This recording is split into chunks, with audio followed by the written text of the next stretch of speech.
मैं जिस इलाके में हूँ वहाँ एक भी मुसलमान नहीं रहता, आज भी और पहले भी नहीं रहता था। और जिस इलाके में हूँ, जब मैंने इस्लाम कबूल किया 2090 के अंदर, तब मेरी एज भी कम थी और मैंने अपनी मर्जी से इस्लाम कबूल किया और मैं किसी मुसलमान को भी नहीं जानता था।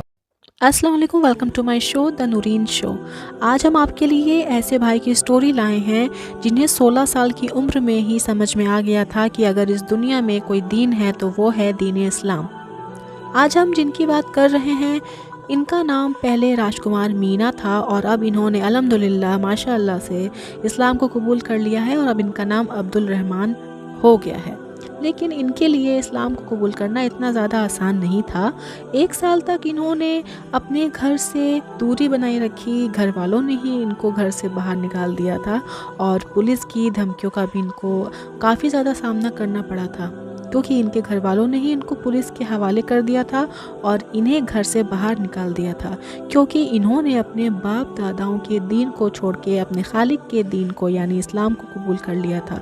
दोस्तों, इंडिया में अक्सर न्यू मुस्लिम के साथ ऐसा होता है, जब कोई इस्लाम को कबूल करता है तो उसके घर वाले और रिश्तेदार उसको सताने का कोई भी कसर नहीं छोड़ते हैं, कोई मौका नहीं छोड़ते हैं। लेकिन जो शख्स एक बार इस्लाम को दिल से कबूल कर लेता है, वो अपनी ज़िंदगी की हर चीज़ लुटाने को तैयार हो जाता है, पर इस्लाम से नहीं फिरता है।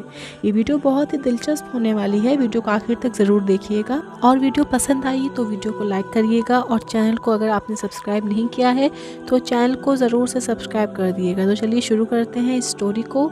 वीडियो को मेरी रिक्वेस्ट है आप लोगों से, वीडियो को आखिर तक ज़रूर देखिएगा। इस एपिसोड के बाद क्या वो लोग अब डरे हुए हैं या पुलिस क्या उनको पूछताछ कर रही है, उन तक पुलिस पहुंची है, कोई है ऐसा? पुलिस तो अभी किसी तक पहुंच नहीं पाई है।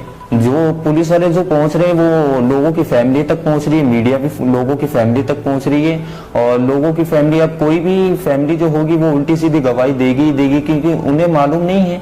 अब जब तक इंसान किसी चीज की तहकीक नहीं करता, जब तक उसे कोई चीज किसी चीज की हकीकत नहीं मालूम होती, अब कोई भी इंसान ये कह सकता है कि हाँ हमारे बच्चे को डराया गया, धमकाया गया, इस्लाम कबूल करवा दिया गया, हत्ता कि ऐसा कुछ भी नहीं है। मैं जिस इलाके में हूँ वहाँ एक भी मुसलमान नहीं रहता, आज भी और पहले भी नहीं रहता था। और जिस इलाके में हूँ, जब मैंने इस्लाम कबूल किया 2090 के अंदर, तब मेरी एज भी कम थी और मैंने अपनी मर्जी से इस्लाम कबूल किया और मैं किसी मुसलमान को भी नहीं जानता था। लेकिन अल्लाह रब्बुल इज्जत ने जब मेरे को ईमान दिया, ये तो खैर खुदा की तरफ से एक कुदरती चीजें हैं। अब वो जो है, अब जिसे चाहे अपनी तरफ खींच ले, जिसे चाहे ना खींचे, है ना। तो उसने वैसे भी कुरान करीम के अंदर फरमा दिया कि हम, अगर तुम हमारी इबादत को छोड़ दोगे तो हम तुम्हारे मुकाबले ऐसे लोगों को लाकर खड़ा कर देंगे जो तुमसे बेहतरीन होंगे। तो अल्लाह जो है वो किसी का मोहताज नहीं है, इसलिए अल्लाह के अंदर ये ताकत है, इसलिए अल्लाह कर रहे हैं। तो उसके बाद कोई डर लग रहा है कि पुलिस परेशान करेगी?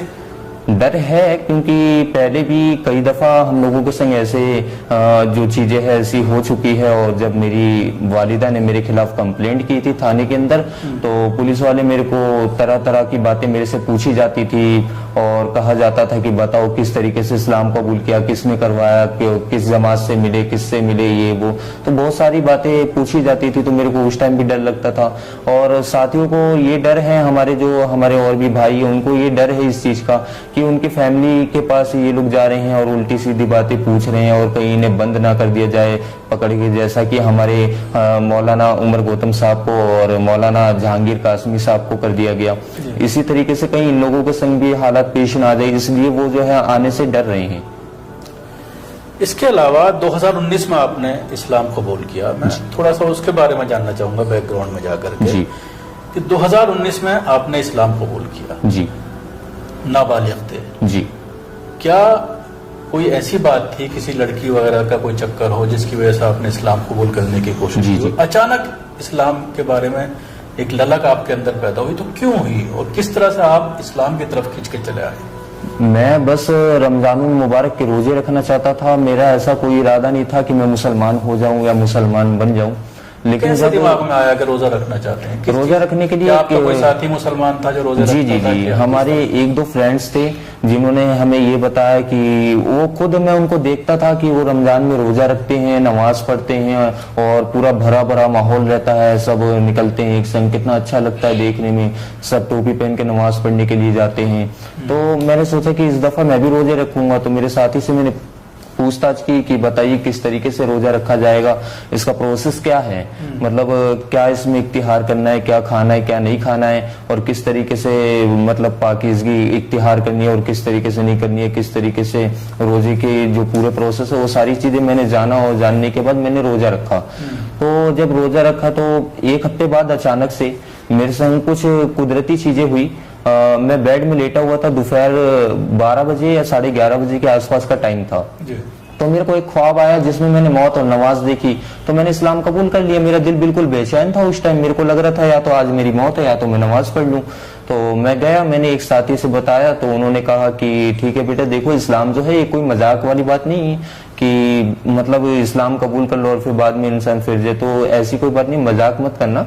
अगर आपके संग वाकई ही कुदरती कुछ हो रहा है तो आप अपनी मर्जी के तहत कर सकते हैं, लेकिन हम पे कोई ये ना हो। तो उन्होंने जब मेरे को कहा तो मैंने उनसे ये कहा कि देखिए जी, मैं कोई मजाक नहीं कर रहा, आप मुझे फौरन कलमा पढ़ाइए, मुझे फौरन नमाज पढ़ना है। तो उन्होंने मेरे को कलमा पढ़ा दिया, क्योंकि गया तो मैं उनके पास था ना सर, उन्होंने मेरे को खुद नहीं पढ़ाया, वो मेरे पास नहीं आए, मैं उनके पास। उसके बाद आपके घर में जैसे आपके 2 भाई और हैं, एक बहन है आपसे छोटे हैं सब, जी जी, वालिदा आपकी नौकरी करती हैं, सरकारी नौकरी करती हैं, तो उसके बाद घर में किस तरह का माहौल हुआ, क्या कहा घर वालों ने, क्या पुलिस कंप्लेंट की गई, उसके बाद पुलिस ने किस तरह का व्यवहार किया? जी, मेरी मम्मी ने मेरे ऊपर पुलिस कंप्लेंट की।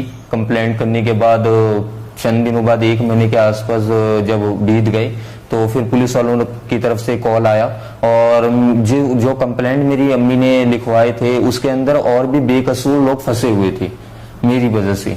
तो मैंने सोचा कि मेरा जाना बेहतर होगा, मैं जाके जो जिनका कॉल आया था, जो SHO थे थाने के, उनसे मुलाकात करूं और उनसे बातचीत करूं कि आखिरकार क्या मामला है कि उनको फोन करके परेशान किया जा रहा है कि आप थाने में आओ, आपके खिलाफ ये कंप्लेंट है कि आपने दूसरे के बच्चे को मुसलमान बना दिया। जो कि उसके अंदर भी कुछ भाई हमारे हिंदू थे, एक का नाम राजेश कुमार भी था और वो हिंदू था, और वो अपनी मर्जी से 1-2 दफा उसने भी नमाजें पढ़ी, लेकिन उसने अपनी मर्जी से पढ़ी, हमारा कोई उस पर प्रेशर नहीं था और मेरे ऊपर भी किसी का कोई प्रेशर नहीं था। वो भी अब मुसलमान हो गए? जी, वो मुसलमान नहीं हुए।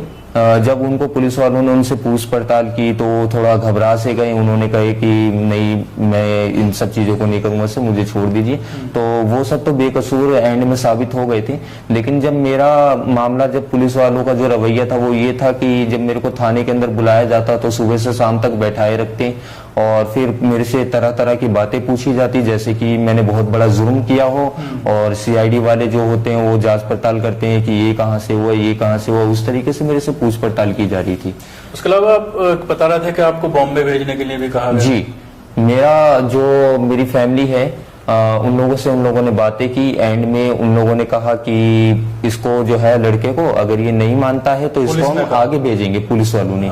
क्योंकि मैं नाबालिग था और मेरी एज जो है वो 18+ नहीं थी, तो इस कारण मेरे को आगे भेजने की प्लानिंग की गई। उसके बाद मेरी अम्मी ने हाथ पांव जोड़ के, जी, कहा आगे क्या? बम्बई के साइड भेजने के लिए कहा गया था, RSS का कोई काम? जी। तो फिर मेरी मम्मी ने उनसे कहा कि सर मैं नहीं भेजना चाहती अपने बच्चे को, एक काम कीजिए, आप जो है ये कागज जो है ये हमें वापस दे दीजिए। तो जो कंप्लेंट की जो कागज थी वो वापस दे दी गई। पहले तो उन्होंने मेरी मम्मी को डांटा कि देखिए, आप जो कंप्लेंट वापस मांग रही हैं, अगर किसी कारखाने के अंदर किसी को माल बनाने के लिए दे दिया जाए, जब तक वो काम कंप्लीट करके नहीं देगा तो उसे हम पैसा कहाँ से देंगे। तो इस तरीके की बातें वो कहने लगे। तो मम्मी ने कहा नहीं, मैं अपने बेटे को अपनी उसके हाल पे छोड़ रही हूँ, आप मेरा कंप्लेंट मुझे वापस दे दीजिए। तो उसके बाद क्या फिर घर में ही रहे आप या कहीं और आपको जाना पड़ा, घर से निकाल दिया गया, किस तरह का व्यवहार रहा फैमिली का? उसके बाद मेरी मम्मी ने मुझे निकाल दिया, तकरीबन 1.5 साल तक मैं यहाँ से दूर रहा। फिर उसके बाद जब मेरे को मम्मी की याद आती थी तो मैं दुआई करता था अल्लाह ताला से, और फिर मैंने मम्मी के लिए दुआई की कि अल्लाह उनके दिल को फेर दे और मुझे वापस बुला ले। तो उनका कॉल आया कि बेटा कहाँ है, आ जा, फिर वो कोई नमाज पढ़ने से नहीं रोकेगा, कोई किसी काम से नहीं रोकेगा, तू आ जा और अपना जो करना वो करियो, लेकिन घर में रहियो। तो उसके बाद मैं घर लौट गया और उसके बाद से उन्हीं के बीच में हूँ। तो अब घर में बिल्कुल सामान्य स्थिति है, सब ठीक है, बिल्कुल कोई परेशानी जी, अब सब ठीक है। आप अपने हिसाब से रहते हैं, बाकी भाई बहन और माँ जो है वो अपने धर्म के हिसाब से रहते हैं? जी जी जी। वो अपने तरीके से अपने तरीके से चलते हैं और मैं अपने तरीके से हूँ अल्हम्दुलिल्लाह। और मैं उन पर कोई ज़बरदस्ती, कोई जोर, प्रेशर कुछ भी ऐसा नहीं डालता कि आप इस्लाम कबूल कर लो या फिर आपको आपके सिस्टर की शादी वहाँ करवा देंगे अच्छे घराने में मुसलमान के पास, या फिर वो इस्लाम कबूल कर लेगी तो अम्मी अगर आप भी इस्लाम कबूल कर लोगे तो अच्छा हमें कोई मुसलमान घर दे देगा। अगर ये सारी बातें होती तो मैं तो उमर गौतम साहब से काफी दफा मिल चुका हूँ, क्या वो मुझे देते नहीं? क्या मेरी फैमिली आज तो इस तरह की बात किसी और के जरिए भी नहीं कही जाती आपसे कि आप अपनी फैमिली में जो और लोग हैं उनको मुसलमान कर लें, जी, हम आपको पैसा देंगे, ऐसा कुछ किसी और के जरिए नहीं, किसी और के जरिए भी नहीं कही जाती। बल्कि इस्लाम तो ये हुक्म देता है कि जबरन इस्लाम कबूल करवाना, अगर हम किसी को जबरदस्ती इस्लाम कबूल करवाते हैं तो वो कितने मिनट के लिए करेगा? मुश्किल से 10 मिनट चाकू की नोक पे, तलवार की नोक पे या पिस्तल के माथे पे रख देने की वजह से वो कितने मिनट के लिए इस्लाम कबूल कर लेगा? 10 मिनट, 20 मिनट, उसके बाद तो वो वहां से निकल जाएगा, फिर तो वापस जाके अपने माहौल में फिर जी सकता है। तो आपको 2019 में आप कन्वर्ट हुए थे, तकरीबन 2.5 साल के करीब आप बता रहे हैं हो गए हैं, तो कैसा लग रहा है चेंज करने के बाद? मुझे बहुत अच्छा लग रहा है अल्हम्दुलिल्लाह, मुझे कोई पछतावा नहीं। और मैं तो उस रब्बे करीम का शुक्रगुजार हूँ कि इस्लाम धर्म जो है वो हक का मजहब है और अल्लाह ताला ने इस दुनिया के अंदर 1,24,000 ईश्वरीय दूत भी भेजे, मैसेंजर ऑफ गॉड, कि ये हमारा मैसेज है, आप इसे हर एक इंसान तक पहुंचाइए।